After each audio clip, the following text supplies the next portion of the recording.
Hello, everyone, and welcome to The Vortex, where lies and falsehoods are trapped and exposed. I'm Michael Voris.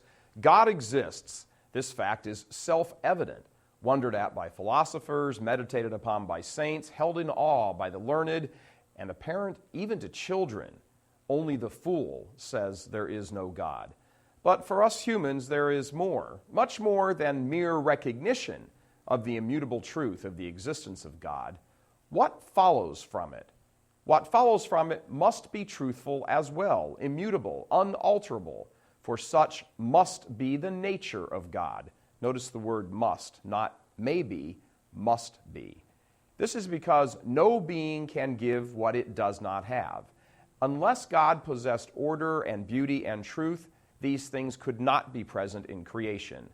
So as we ponder God, we cannot know everything, but we can know some things, even many things about Him. Like, for example, we know that God communicates things to us. We know this by the fact that we are even aware of Him.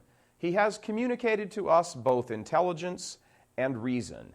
He has not communicated these faculties to any other corporeal being. He has given us these gifts of our nature so that we may know Him. So, what follows from this? He has made us able to know Him because it is the nature of God to be known, to be communicated with. What follows from this? That God, in His very nature, inside Himself, communicates, and communication is always preceded by relationship.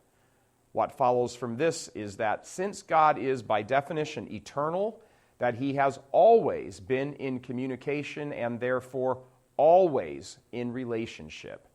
And what follows from this is the radical, supremely sublime, and divine truth that God is more than one person, that the very nature of God is to be a community in eternal relationship. No other religion other than Christianity holds this truth. For reasons beyond the scope of just this vortex, Christianity holds that the divine essence is actually three persons, but the same in substance. What follows from this? An unambiguous standard of truth. That's what. If the nature of God is to be Trinity, then any and all religious systems that reject this notion are wrong and false. Despite a potential universe of good intentions, in the end, all non-Trinitarian faiths have failed to grasp the most rudimentary, the most basic truth of the divine.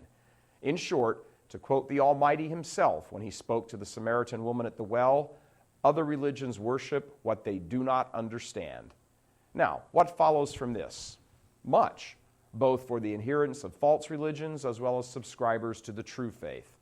For false worshipers, a dreadful limit is placed upon their capacity to ever fully approach the divine, at least in this life. For true worshipers, a dreadful responsibility is placed upon us to make the God of knowing known.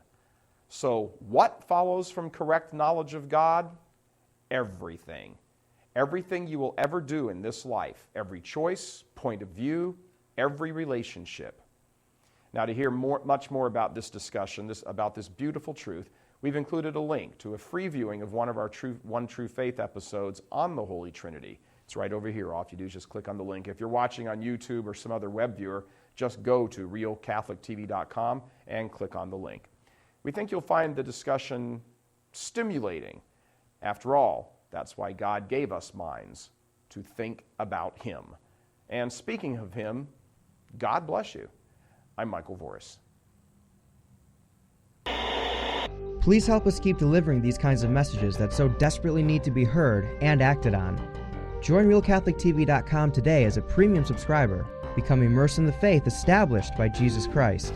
The Catholic Church is the only hope against evil because that is its God-given mission. As our Lord said, apart from me, you can do nothing. Join RealCatholicTV.com today as a premium subscriber and come to learn and love Christ more deeply.